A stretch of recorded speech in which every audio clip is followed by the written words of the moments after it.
What's up guys, Spin Firearms here, and I just want to preface this video by saying I don't want to hurt anybody's feelings. People get very emotional in the comments, they take everything personal, and they let a simple YouTube video or thumbnail upset them. Even to the point where they said if they ever saw me in person, they would try and throw down with me, which first of all, good luck. But anyways, let's get started.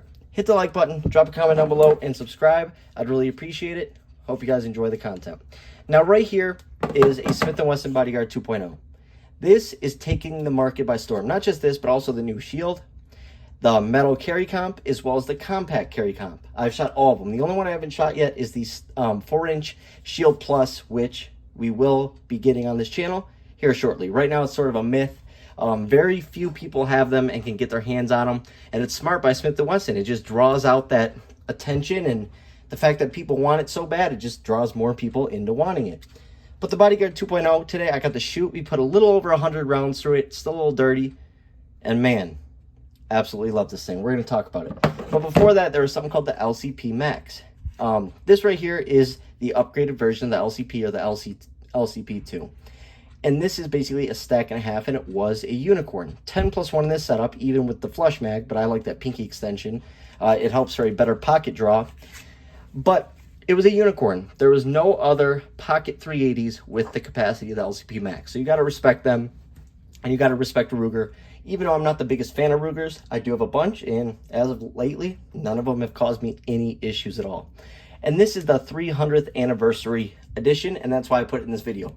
I have the tungsten edition, but that was $350.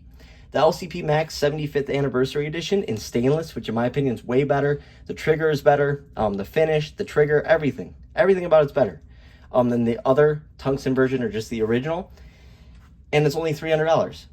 Almost everywhere I've looked, it's $300, $325, $350. So it makes it a better deal, and that's what makes this such a competitive battle, considering the LCP Max goes for about $300 for the 75th anniversary edition in stainless with that upgraded trigger, versus the Bodyguard going for $400. It's going for $399. MSRP, I believe, is $499 or $459, but what you're buying them for is $399. And actually, at the range this morning, a guy in the bay next to us bought one of these as well. He absolutely loved it. This thing is unreal. Now, I'm going to address some of the complaints I've gotten from people in the comments, but you guys got to remember, a lot of people complain in the comments, but don't have either of these. They say their opinion, what they think of it from a video. I've practiced drawing with both of these. I've shot both of these. I've handled both of these, and I'm very familiar with both of these.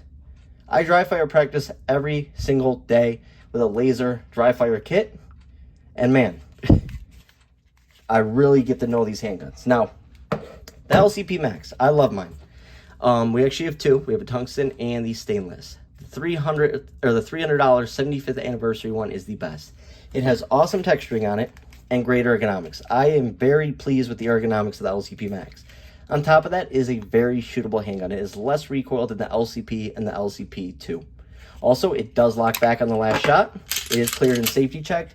And what's nice about a handgun like this is it's relatively easy to rack. The trigger is good on it. Everything is relatively easy to maneuver, right? So if you have weaker hands or arthritis or pain in your hands, this is a great way to go. Whereas the Bodyguard is a little more tight, and we'll get into that though. We'll get into that. Anyways, 10+1 of 380 in the setup. They also have the 12-round mag. So that'd be a 13-round mag setup that can literally fit in the palm of your hand. What's nice about these handguns is you can carry them inside the waistband as your main carry, or make them your backup pocket carry. For me, it's more of a summertime carry, a backup carry, a deep concealment carry, that whole sort of thing. It's never my main, but it could be. And I could very easily defend myself with it being my main. Now, as I showed you, racking the Max, it glides like butter. With the Smith, it's a lot more tense. There seems to be a little bit more drag, but that's because that recoil spring, which we'll talk about. Everything is a give or take. The LCP Max has more recoil. The Bodyguard 2.0 has no recoil. It's like shooting a 22 long rifle out of a SR22. It's unbelievable. It's so accurate and on point. Now, the only thing we did notice is the sights on this one are off. You can see the little gaps on the side, you can tell. And so for our first couple mags, we are all shooting left. Now, our target was this big, and we were hitting a grouping, of like this big right here. Target was here, but we were hitting right here.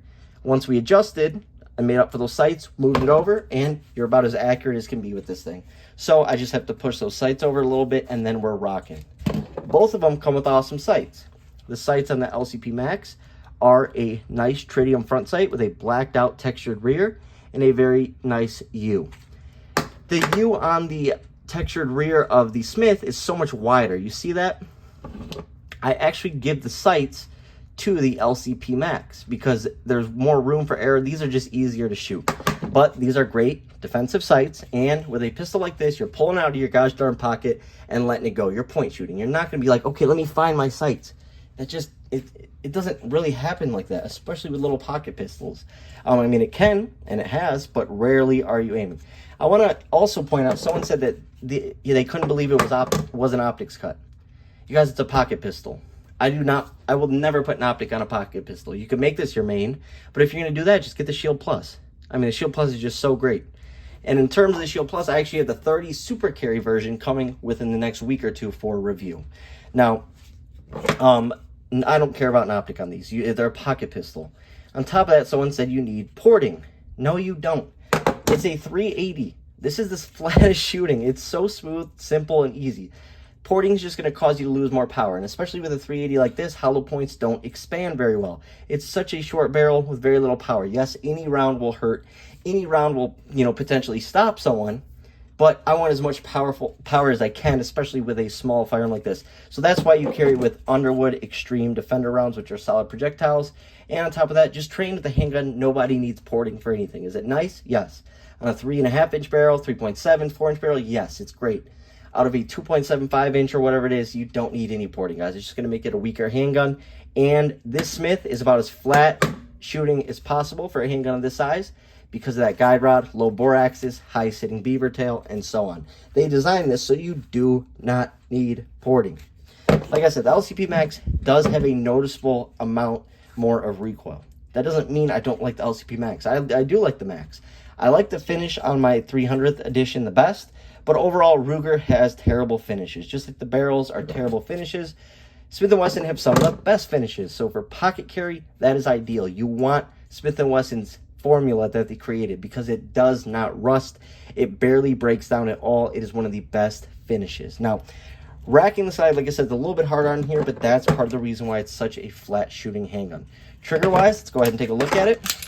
LCP Max, very nice. Clean wall, clean break. Bodyguard 2.0, same thing. A little shorter reset, and barely any over travel. Reset for the Bodyguard, reset for the Max. They're very, very similar. The quality, though, is where the main difference lies. The Ruger LCP Max has really good texturing, like I already touched on.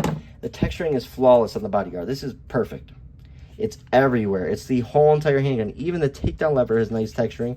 But I did catch myself putting my thumb here and just cocking my arm back. You know what I mean? Instead of going fully extended with my thumb, because it would end up here, I just cocked it back here. But for some people with shorter fingers, you could go here and get away with it on that takedown lever.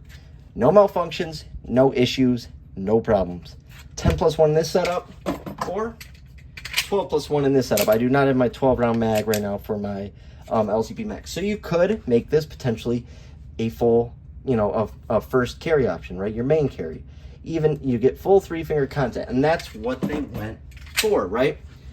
They wanted to give you a pocket pistol that's just a little bit bigger than your average, make a very high, low bore axis, a very high beaver tail, so you can basically, even with that flush mag, get 2 1/4 fingers on it, which is great. Whereas the Max, I needed to add that body or that base plate to it to get a full grip on that frame body, right? So between the two, which one do I like better? I like the Bodyguard 2.0. If you have the LCP Max, you don't have to go out and sell it. If you have one and it's reliable, run it. But the Bodyguard 2.0 is a better overall handgun. They're both great.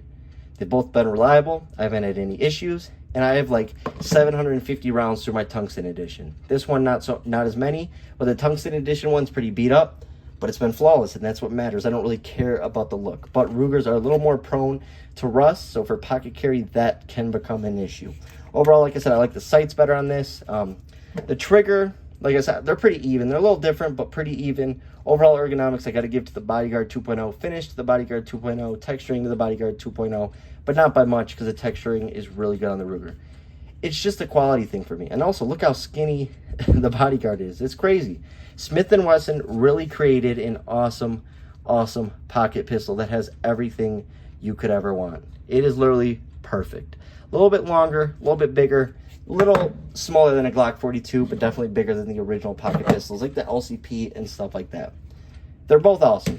You can't go wrong with either of them. I'm not hurting anyone's feelings, or not trying to. They're both great, but I do prefer the Bodyguard 100%. And if you actually go out and shoot it, don't be like these people in the comments that talk about it, but don't actually shoot it, or don't even have the two to compare, or they have an LCP Max, so they're going to defend it to their death. That's not what it's about. The LCP Max is a great handgun. I'll vouch for them. There's a reason I have two. But the Bodyguard is just a next level upgrade, in my opinion. You do have to pay $100 more for it, but in my opinion, it is a better handgun.